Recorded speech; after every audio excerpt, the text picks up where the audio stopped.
قرب قیامت آئیں گے، لیکن سرکار اسلام کے امتی بن کر آئیں گے۔ آسمانوں سے آپ کا نزول ہوگا اور دمشق کی جامع مسجد کے پوربی کنارے پر منبر جو مینار ہوتا ہے، مینار پر آپ نازل ہوں گے اور پھر سیڑھی منگا کر آپ نیچے اتریں گے، اور اس کے بعد امام مہدی رضی اللہ تعالی عنہ اور عیسیٰ علیہ السلام مل کر اسلامی نظام قائم کریں گے۔ ہر طرف اسلام کی بہاریں ہوں گی، اور دجال جو اس امت کا سب سے بڑا فتنہ ہے، یہ میرے آقا علیہ السلام نے فرمایا کہ میری امت میں بہت سارے فتنے ہوں گے، لیکن سب سے بڑا فتنہ جو ہوگا وہ دجال کا فتنہ ہوگا۔ یہ قرب قیامت ظاہر ہوگا اور لوگوں کو گمراہ کر دے گا۔ آقا علیہ السلام نے فرمایا اس کے قریب مت جانا، اس کے سامنے مت جانا کہ کہیں وہ تمہیں گمراہ نہ کر دے۔ ہاں، جو اس کے ساتھ جنگ کرے گا وہ عظیم مجاہد کہلائے گا۔ میرے پیارے بھائیوں، عیسیٰ علیہ السلام کی تشریف آوری بحیثیت حضور علیہ السلام کی امتی کی ہوگی، نہ کہ نبی کے، بلکہ آقا علیہ السلام کے دین کی وہ تبلیغ فرمائیں گے۔ نبی کریم علیہ السلام کا جو دین اسلام ہے، جو ہمارا پیارا مذہب اسلام ہے، اس اسلام کی وہ تبلیغ فرمائیں گے اور خنزیر کو قتل کر دیں گے اور سلیب کو توڑ دیں گے۔ محترم بھائیوں، ہمارے آقا علیہ السلام نے ارشاد فرمایا کہ اللہ تبارک و تعالی ہر 100 سال میں میرے دین کی تجدید کے لیے مجدد کو بھیجے گا، اور مجدد کا کام یہ ہوتا ہے کہ دین کے اندر جتنی برائیاں پیدا ہو جاتی ہیں وہ ساری برائیوں کو ختم کر دیتا ہے، اور اس کے اندر جتنی سنتیں مٹ گئی ہیں سنتوں کو زندہ کرتا ہے۔ اثر نو، سنتوں کو پھر سے زندہ کرتا ہے مجدد، اور جو دین کے اندر خرابیاں پیدا ہو جاتی ہیں، نئی نئی چیزیں شروع ہو جاتی ہیں، اور نعوذ باللہ آقا علیہ السلام کی شان میں طرح طرح سے بے بھی گستاخی، صحابہ اہل بیت کی شان میں بے دیا گستاخیاں، اس طرح لکھنے والے بہت سارے گمراہ علماء جن کو علماء سو کہا گیا، گمراہ علماء، تو ایسے گمراہ لوگ آئیں گے دین کے اندر اور گمراہیت لوگوں میں پھیلا دیں گے۔ تو ان گمراہیوں کو دور کرنے کے لیے اللہ تعالیٰ ہر صدی میں اپنے پیارے حبیب علیہ السلام کی امت کے لیے ایک ایک مجدد کو بھیجے گا۔ کبھی 2 بھی آ سکتے ہیں، 3 بھی آ سکتے ہیں، ایک ایک صدی میں 1 سے زیادہ بھی مجدد آ سکتے ہیں، اور مجدد کا کام یہ ہوتا ہے جو دین کی تجدید کرے، دین کے اندر جو خرابیاں پیدا ہوئی اس کو دور کر دے۔ محترم بھائیوں، ہمارے آقا علیہ السلام نے دین کو مکمل کر دیا ہے، دین مکمل ہو گیا۔ پھر آقا علیہ السلام نے فرمایا، بخاری مسلم شریف کی حدیث ہے، آقا علیہ السلام نے فرمایا کہ میرے دین کے اندر اگر کسی نے کوئی اچھی بات شروع کی، اچھا کام شروع کیا، تو اس کا ثواب اس کو بھی ملے گا اور اس پر عمل کرنے والے سارے لوگوں کو ملے گا، اور اگر کسی نے میرے دین میں برائی پیدا کی، ایسا کام جو قرآن حدیث سے ٹکراتا ہو، ایسا برا کام جس کا قرآن نے منع کیا ہو، حدیث میں اس کی منع آئی ہو، منع کرنے کا حکم دیا گیا ہو، اور ایسا کام جو شریعت سے ٹکراتا ہے، اگر ایسا کام جس نے میرے دین میں شروع کیا تو اس شروع کرنے والے کو اور اس پر عمل کرنے والوں کو اللہ تبارک و تعالیٰ عذاب دے گا، ان کے لیے گناہ ہوگا اور ان گناہوں کا سلسلہ ان کا جاری رہے گا۔ تو جو اچھا کام شروع کرتے ہیں دین کے اندر، جیسے اعراب لگانا، یہ زبر زیر پیش، یہ جو اعراب ہے یہ قرآن پاک کے اندر کس نے لگائے؟ یہ حجاج ابن یوسف کے دور میں ایک بہت بڑے عالم دین جو صرف و نحو پر کافی کا علم تھا، تو انہوں نے قرآن پاک کے اندر اعراب لگائے۔ جیسے اب ہم پڑھتے ہیں الحمدللہ رب العالمین، تو الف لام ال پر زبر الحم، ہم دال کے پیش اوپر پیش ہے، دال کو الحمد للہ، لام کے نیچے زیر ہے، پھر کھڑا زبر للہ، ہاں کے نیچے زیر ہے۔ تو یہ جو زیر زبر یہ پیش، یہ سرکار علیہ السلام نے نہیں لگائے۔ جب قرآن نازل ہوا تو اللہ نے ایسا نازل نہیں فرمایا تھا کہ اس میں اعراب لگے ہوں، نہ حضور کے دور میں اعراب لگے، نہ ابو بکر کے دور میں، نہ عثمان کے دور میں، نہ علی کے دور میں، نہ عمر کے دور میں، نہ علی کے دور میں، کسی خلفاء راشدین، 4 خلفاء راشدین، بلکہ حضرت سیدنا امام حسن مجتبی رضی اللہ تعالی عنہ یہ بھی خلیفہ ہیں، 6 ماہ کے لیے خلیفہ بنے، تو 30 سال خلافت رہی، اس کے بعد بادشاہ ہوگی، آقا علیہ السلام نے فرمایا تھا۔ تو یہ خلفاء راشدین کا جو دور گزرا نہ اس دور میں یہ اعراب لگائے گئے، بلکہ خلفاء راشدین کا دور ختم ہونے کے بعد حجاج ابن یوسف، یہ انتہائی ظالم شخص، انتہائی ظالم، یہ کوفے کا گورنر، تو اس کے دور میں قرآن پاک کے اندر اعراب لگائے گئے، زیر زبر پیش لگایا گیا، کیونکہ اسلام دنیا میں پھیلنے لگ گیا، عرب تک محدود نہ رہا، عرب سے نکل کر عجم کے علاقوں میں پھیل گیا، اور عجم کے اندر لوگوں کو عربی نہیں آتی، وہ تو پڑھنا ان کے لیے مشکل ہو جاتا ہے، جب تک اعراب نہ ہو وہ پڑھ نہیں پائیں گے۔ تو محترم بھائیوں، اللہ تبارک و تعالیٰ عز و جل کے پیارے رسول صلی اللہ علیہ وسلم نے فرمایا کہ میرے دین کے اندر جو اچھا کام شروع کرے گا اس کو بھی اس کا ثواب ملے گا، کرنے والوں کو بھی ثواب ملے گا۔ تو اسی طرح احرام لگائے گئے خلفاء راشدین کے دور کے بعد اور ایک مکمل کتاب کی شکل دی گئی، اور یہ جو سب سے پہلے اقرأ باسم ربک الذی خلق، یہ 5 آیتیں اللہ نے پہلے نازل فرمائی، لیکن اس کو الگ انداز میں ترتیب دیا گیا۔ سب سے پہلے سورۃ الفاتحہ کو رکھا گیا، سورۃ البقرہ کو اس کے بعد رکھا گیا، پھر یہ ترتیب دی گئی۔ محترم بھائیوں، یہ ترتیب سرکار کے دور میں نہ تھی، بلکہ بعد میں قرآن کو جمع کیا گیا۔ یہ ابو بکر صدیق رضی اللہ تعالیٰ عنہ کے دور میں قرآن پاک کو جمع کیا گیا، لیکن ہمارے آقا علیہ السلام کے دور میں قرآن پاک کو جمع نہیں کیا گیا تھا۔ اس طرح پیارے بھائیوں، جو اچھے کام ہیں جو قرآن سے ثابت ہے، احادیث مبارکہ میں جس کی تائید ملتی ہے، ایسے کام کرنا اور ایسے کام کو عام کرنا بھی ثواب ہے، لیکن ایسا کام جس سے قرآن نے جس کو منع کیا ہے، احادیث میں جس کو منع کرنے کا حکم دیا گیا ہے، ایسا کام کرنا، اس کو کہا گیا بدعت۔ فرمایا گیا کل بدعۃ ضلالہ وکل فی النار، ہر بدعت گمراہی ہے اور ہر گمراہ جہنم میں ہے۔ تو کون سی گمراہی، کون سی نئی بدعت؟ وہ نئی بدعت جو قرآن سے ٹکرا رہی ہو، حدیث سے ٹکراتی ہو، ایسی بدعت شروع کرنا یہ ناجائز ہے، گناہ گار ہوگا کرنے والا۔ لیکن ایسا کام جو قرآن سے ثابت ہو اور اچھا ہو، یا پھر اس سے مسلمانوں کو فائدہ پہنچتا ہو، ایسا کام اگر کوئی کرے تو سبحان اللہ اس کو بھی ثواب ملے گا، اور اس کے دیگر رفقا جو اس کا ساتھ دیتے ہیں یا اس پر جو عمل کرتے ہیں، اس کے مرنے کے بعد بھی جو لوگ عمل کرتے رہیں گے، سب کو اس کا ثواب ملتا رہے گا۔ محترم بھائیوں، ہمارے آقا صلی اللہ علیہ وسلم دنیا میں تشریف لائے، اس وقت روئے زمین پر کوئی مسلمان نہیں تھا، مواحد تھے، اللہ کو ماننے والے تھے، لیکن کفار مکہ 360 بت کعبۃ اللہ کے اندر رکھے ہوئے تھے، اور ہر ایک کا الگ الگ بت تھا۔ کوئی اس بت کی پوجا کرتا، کوئی اس بت کی پوجا کرتا، کوئی اس بت کو مانتا، کوئی اس بت کو سنم بھی کہتے ہیں عربی میں، تو کوئی اس بت کو، کوئی اس بت کو اپنا خدا سمجھ بیٹھا تھا، اور کعبۃ اللہ کے اندر انہوں نے بتوں کو رکھ دیا تھا اور اس کی پوجا کرتے تھے۔ ہمارے آقا صلی اللہ علیہ وسلم جب دنیا میں تشریف لائے تو سبحان اللہ، آقا علیہ السلام تشریف لاتے ہی کعبۃ اللہ شریف سرکار صلی اللہ علیہ وسلم کے در مبارک کی طرف، حضور کا جدھر گھر تھا اس طرف سجدے میں گر گئے، کعبہ سجدے کو جھکا، بت سارے اوندے گر پڑے، آ گئی شیطان کی شامت، مرحبا یا مصطفیٰ۔ پیارے بھائیوں، ہمارے آقا علیہ السلام کی دنیا میں تشریف آوری، سرکار علیہ السلام دنیا میں تشریف لائے تو اس کے بعد پھر 40 سال جب آپ کی عمر شریف ہو گئی تو اللہ نے اب فرمایا کہ میرے حبیب اب آپ اپنی نبوت کا اعلان فرما دیجیے۔ یہ نبوت کا اعلان کرنے کا 40 سال میں حکم دیا، لیکن بعض لوگوں کو دھوکا ہو گیا، ان لوگوں نے سمجھا کہ حضور علیہ السلام کو 40 سال کے بعد نبی بنایا گیا، جبکہ ایسا نہیں ہے۔ آقا علیہ السلام نے فرمایا، حضرت جابر نے حضور سے پوچھا کہ یا رسول اللہ نے سب سے پہلے کس کو بنایا؟ تو آقا علیہ السلام نے فرمایا کہ اے جابر رضی اللہ تعالیٰ عنہ، کہ اللہ تعالیٰ نے سب سے پہلے اپنے نور سے تیرے نبی کے نور کو بنایا، جب زمین آسمان کچھ نہ تھا، چاند تارے کچھ نہ تھے، دریا پہاڑ جھاڑ درخت کچھ بھی نہ تھے، جب اللہ نے اپنے پیارے محبوب کو اپنے نور سے بنایا۔ سرکار علیہ السلام فرماتے ہیں کہ اللہ نے مجھے اپنے نور سے بنایا، اور پھر اس نور سے اللہ تبارک و تعالیٰ نے انبیاء کو بھی بنایا، جنت کو بھی بنایا، عرش کو بھی بنایا، لوح قلم تمام چیزیں جو بنی ہیں پھر حضور علیہ السلام کے نور سے بنی ہیں۔ تو سب سے پہلے آدم علیہ السلام سے بھی پہلے کی بات ہے، آدم علیہ السلام کے بعد پھر انبیاء آئے، پھر دنیا میں انسان بسے، تو آدم علیہ السلام کی پیدائش سے پہلے، آدم کی تخلیق سے پہلے سرکار فرماتے ہیں کہ میں اس وقت بھی نبی تھا جب آدم علیہ السلام کی مٹی گوندی جا رہی تھی، آدم علیہ السلام کو بنانے کے لیے مٹی گوندی جا رہی تھی، سرکار فرماتے ہیں میں اس وقت بھی نبی تھا۔ تو ہمارے آقا علیہ السلام اس وقت بھی نبی تھے جب آدم علیہ السلام کی مٹی گوندی جا رہی تھی۔ تو پیارے بھائیوں، ایسا نہیں ہے کہ حضور علیہ السلام 40 سال کے بعد نبی بنے، بلکہ آقا علیہ السلام نے 40 سال کی عمر گزرنے کے بعد اللہ کے حکم سے اعلان نبوت فرمایا۔ تو اس کے اندر آپ اپنی اصلاح کر لینا، مسلمانوں کو چاہیے کہ وہ بدعقیدوں کی باتوں میں نہ آئے۔ بدعقیدہ کہتے ہیں کہ حضور 40 سال کے بعد نبی بنے، ایسا نہیں، بلکہ حضور تو اس وقت بھی نبی تھے جب آدم علیہ السلام کی مٹی گوندی جا رہی تھی، آدم علیہ السلام ہی نہیں بنے تھے جب سرکار فرماتے کہ میں اس وقت بھی نبی تھا۔ تو ہمارے آقا علیہ السلام اس وقت بھی نبی تھے، تو نبی اس وقت کیا تھے؟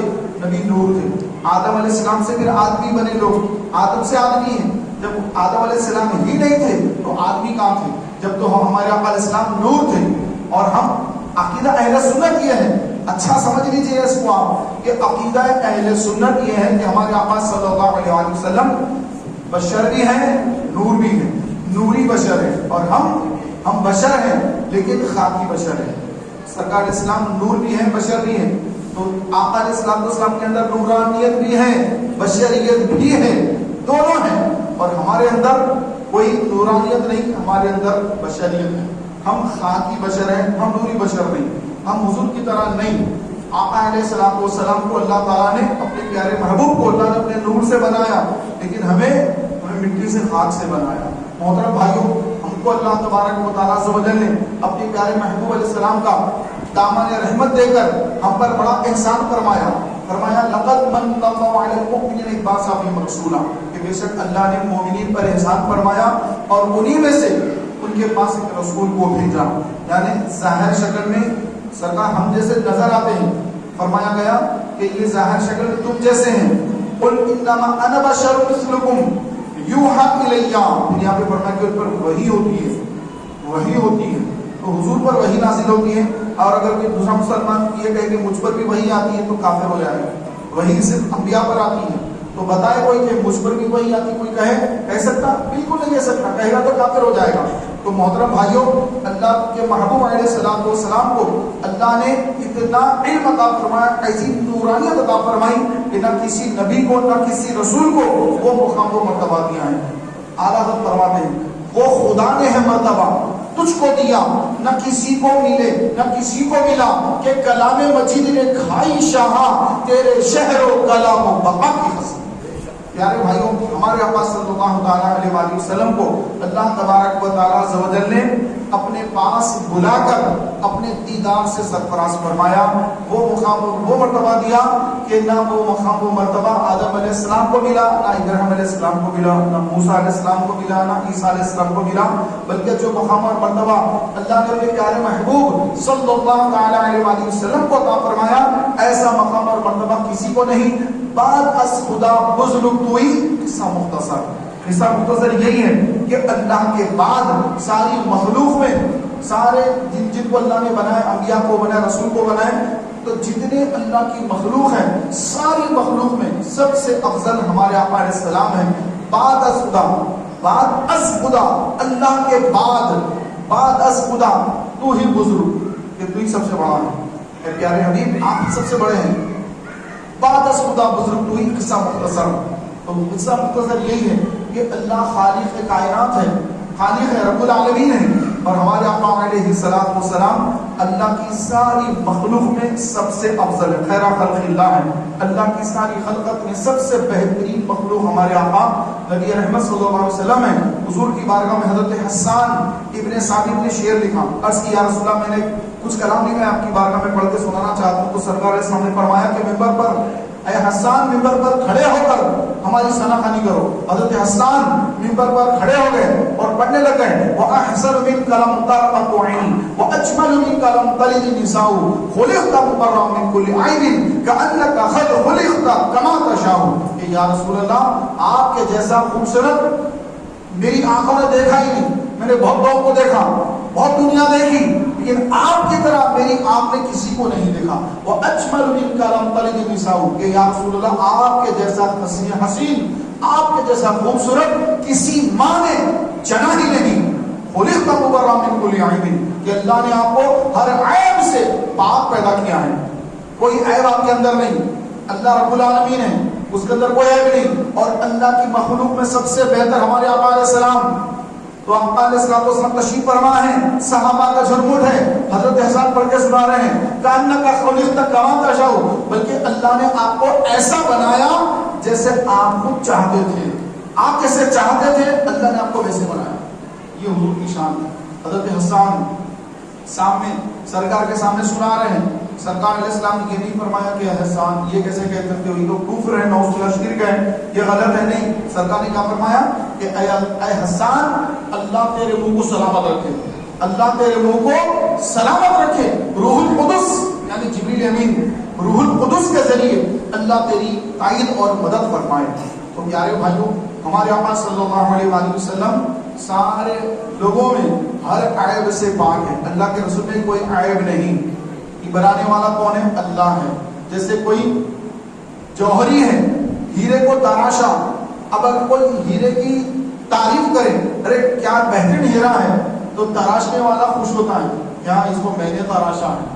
تو جو حضور کی ثنا خوانی کرتا ہے تو اس سے رب تعالیٰ خوش ہوتا ہے کہ ہاں میرے محبوب کو میں نے ایسا بنایا ہے۔ لوگ میرے محبوب کی تعریف بھی کریں کیونکہ میں نے بنایا ہے، اور میرے محبوب میں نے ایسا بنایا کہ جیسا میرا محبوب چاہتا تھا۔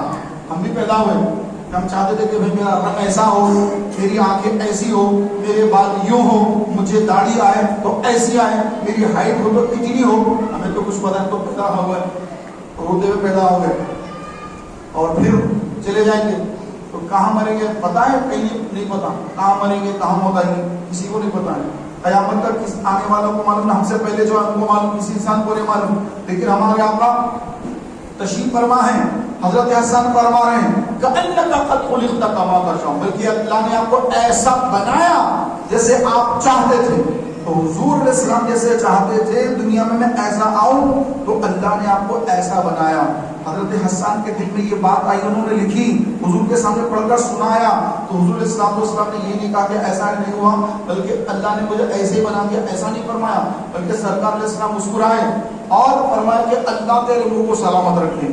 تو جو ثنا خوانی کرتے ہیں، حضور کی شان میں عظمت حضور کی بیان کرتے ہیں، جو سرکار علیہ السلام کی ثنا خوانی کرتے ہیں، تو ان کو اللہ کے رسول دعائیں دے رہے ہیں کہ اللہ تیرے منہ کو سلامت رکھے۔ کبھی اپنی یمنی چادر عطا فرماتے ہیں، یمن کی چادر آپ کے پاس تھی، تو جو حضور علیہ السلام کی شان میں ثنا خوانی کرتے، نعت خوانی کرتے، سرکار ان کو یمنی چادر سے نوازتے، دعاؤں سے نوازتے۔ تو میرے پیارے محترم بھائیوں، ہمارے آقا نبی کریم صلی اللہ علیہ وآلہ وسلم کو اللہ تبارک و تعالیٰ عز و جل نے اتنا علم عطا فرمایا، اتنا علم عطا فرمایا کہ قیامت تک کیا ہونے والا ہے آقا علیہ السلام نے ساری خبر صحابہ کو دے دی۔ سرکار علیہ السلام حضرت عمر فاروق اعظم فرماتے ہیں، ایک مرتبہ سرکار منبر پہ تشریف لائے اور فرمایا ان لوگوں کا کیا حال ہے، کیونکہ منافقین تھے، اس دور میں منافقین بھی تھے، بظاہر مسلمان، دیکھنے میں مسلمان، اندر سے ان کے اندر اسلام نہیں تھا، ایمان نہیں تھا۔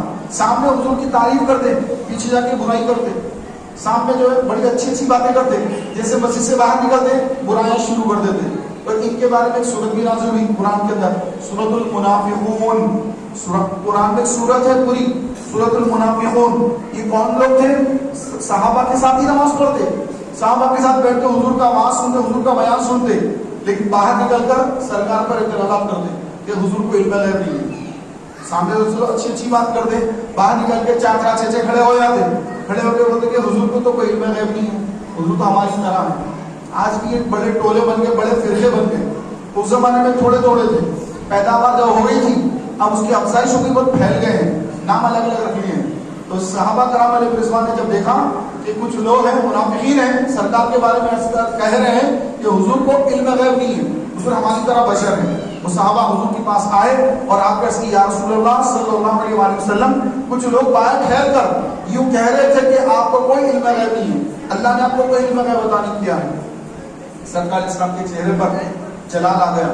پھر سرکار علیہ السلام منبر پر تشریف لائے، منبر پر مسجد نبوی شریف کے منبر پر سرکار تشریف لائے۔ حضرت فاروق اعظم فرماتے ہیں ہم سب بیٹھے تھے، سرکار منبر پر تشریف لائے اور اس کے بعد فرمایا کہ اے لوگوں کہ پوچھو مجھ سے کیا پوچھنا چاہتے ہو، جو پوچھنا چاہتے ہو پوچھو، میں قیامت تک کے حالات یہی کھڑے کھڑے منبر پر کھڑے کھڑے یہی بتا دوں گا کہ قیامت تک کیا ہونے والا ہے۔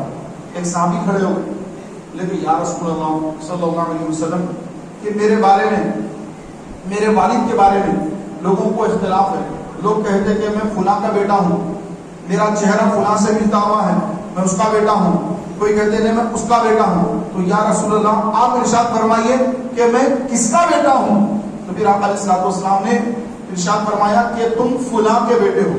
سرکار اسلام نے جو ان کے حقیقی والد تھے، والد ہی کی طرف سرکار اشارہ کر کے فرمایا ہاں تم اسی کے بیٹے ہو۔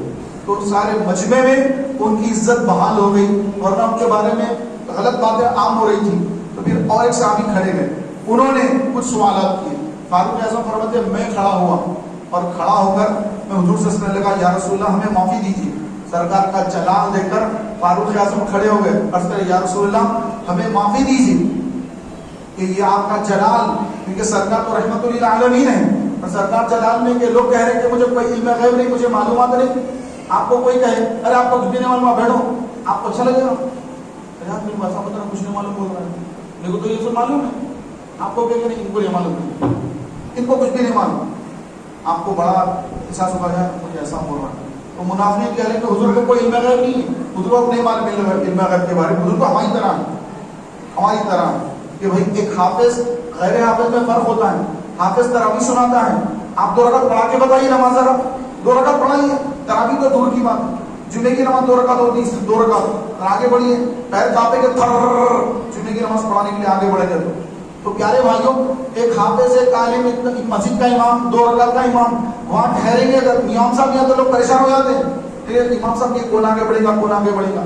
تو امام کی طرح غیر امام نہیں, کیونکہ امام الانبیاء سارے نبیوں کے امام ہمارے آقا مولا صلی اللہ علیہ وسلم کو کوئی یہ کہے کہ حضور کو علم غیب نہیں, تو قلب اطہر پر کس قدر صدمہ گزرا ہوگا. حضور علیہ السلام کو تکلیف پہنچائی منافقوں نے, اور آج بھی وہ لوگ منافقین ہیں جو حضور کی شان میں بے ادبی گستاخی کرتے ہیں اور کہتے ہیں کہ حضور تو ہماری طرح ہے, حضور کو کوئی علم غیب نہیں ہے, حضور کو تو وہ بھی نہیں معلوم, حضور کو یہ نہیں معلوم. طرح طرح کی دلیلیں بھی دیتے ہیں, الٹی پلٹی دلیلیں, وہ بھی ان کے پاس آ گئی ہیں دلیلیں بھی, وہ بھی دے دیتے ہیں کہ حضور کو یہ حدیث میں ایسا ہے, فلاں حدیث میں ایسا ہے, جبکہ وہ ایسی نہیں ہوتی ہے. اس کے بہت ساری باتیں ہوتی ہیں, بہت سارے وجوہات ہوتے ہیں کہ اللہ نے جب اپنے پیارے محبوب کو جو علم عطا فرمایا اس کے بعد وہی محبوب کو آ گیا.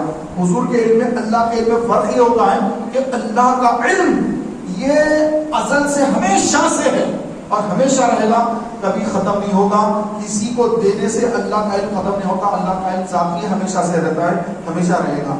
اب رہا سرکار اسلام کا علم غیب مبارک, اس کے بارے میں فرمایا گیا کہ اللہ نے جتنا چاہا اتنا علم اپنے پیارے محبوب کو عطا فرمایا, جتنا چاہا عطا فرمایا. اب وہ بندہ بول سکتا ہے جو دیتے وقت اللہ دے رہا تھا, سرکار لے رہے تھے, اس وقت اگر کوئی موجود تھا تو وہ بول سکتا کہ ہاں اللہ نے اتنا دیا, حضور نے اتنا لیا. کون تھا بھائی وہاں پر؟ تھے آپ تھے, کون تھا وہاں پر؟ کوئی نہیں تھا وہاں. دینے والا رب العالمین, لینے والے رحمت للعالمین. تو بیچ میں کون کہ حضور کو علم غیب نہیں تھا, وہ نہیں تھا, یہ نہیں تھا, کہنے والا تو کون؟ دینے والا اللہ ہے, لینے والے رسول اللہ ہیں, اور تو اعتراض کر رہا کہ نہیں وہ نہیں تھا, نہیں یہ نہیں تھا. تو تھا وہاں پر, تو کہاں تھا؟ میرے پیارے بھائیوں, اللہ رب العالمین نے اپنے پیارے حبیب علیہ الصلوۃ والسلام کو سارے علوم ما کانا وما یکون, کیا مطلب جو کچھ تھا, جو کچھ ہوگا, ما کانا جو کچھ تھا, وما یکون جو کچھ ہوگا, جو کچھ تھا, جو کچھ ہوگا, قیامت تک جو کچھ ہوگا, اللہ نے پیارے حبیب کو یہ سارے علوم عطا فرما دیے. سرکار نے قیامت تک کے حالات بتا دیے کہ عرب کے اندر سبززار ہو جائے گا, ہر طرف سبزہ ہوگا, ہر طرف گھاس ہوگی. صحابہ کو بڑا تعجب ہوا, یہ گھاس, اور عرب کے طبقے ریگستان میں گھاس کیسے آئی؟ آج آپ دیکھ لیں عرب کے ریگستانوں میں, پہاڑوں پر آج پوری سبزہ زار ہے, گھاس اگ رہی ہے.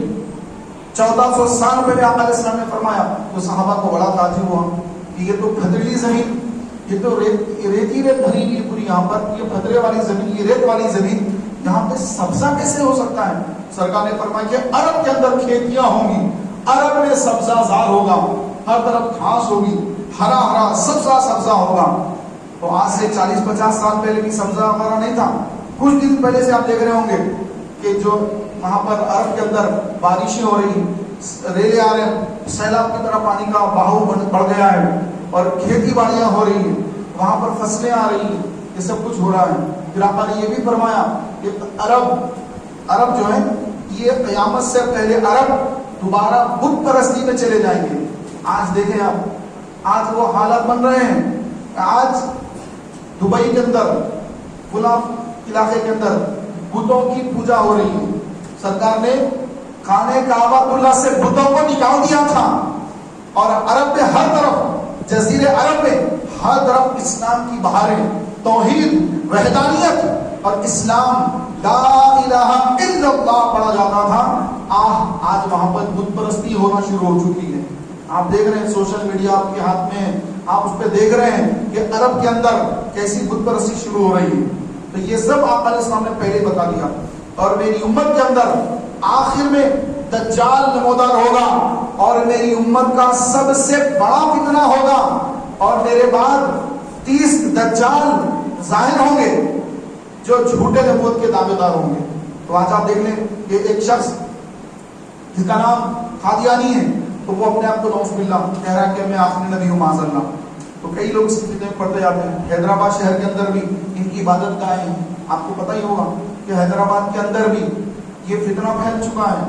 پڑوسی ملک میں زیادہ ہے، یہاں پر بھی ہے، ہمارے شہر حیدرآباد کے اندر بھی ہے، پورے انڈیا میں ہے۔ تو یہ فتنہ مسلمان بھولے بھالے ہوتے ہیں، اور وہ جو ہے یہودیوں کی سپورٹ ان کی ہوتی ہے، وہ سنیوں کے اندر شادیاں بھی کر لیتے ہیں اور پھر اپنے گھر بسا لیتے ہیں، اور بظاہر مسلمان نظر آتے ہیں اور ہوتے ہیں قادیانی۔ تو قادیانی یہ پکے کافر ہوتے ہیں، تو ان کے کفر پہ شک کرنے والا بھی کافر ہوتا ہے۔ تو میرے پیارے بھائیوں، ہمارے آقا صلی اللہ علیہ وسلم نے جتنی پیشینگوئیاں بیان فرمائی وہ ایک ایک کر کے ہر چیز سامنے آتی جا رہی ہے۔ اللہ تبارک و تعالی ہم سب کے ایمان کی حفاظت فرمائے، ہمارا خاتمہ ایمان پر فرمائے، اور ہم سب کو پیارے آقا علیہ الصلوۃ والسلام کی کل قیامت کے دن اللہ تعالیٰ شفاعت نصیب فرمائے۔ آمین یا رب العالمین بجاہ النبی الامین صلی اللہ تعالی علیہ وسلم۔ محترم بھائیوں، انشاءاللہ الرحمن عید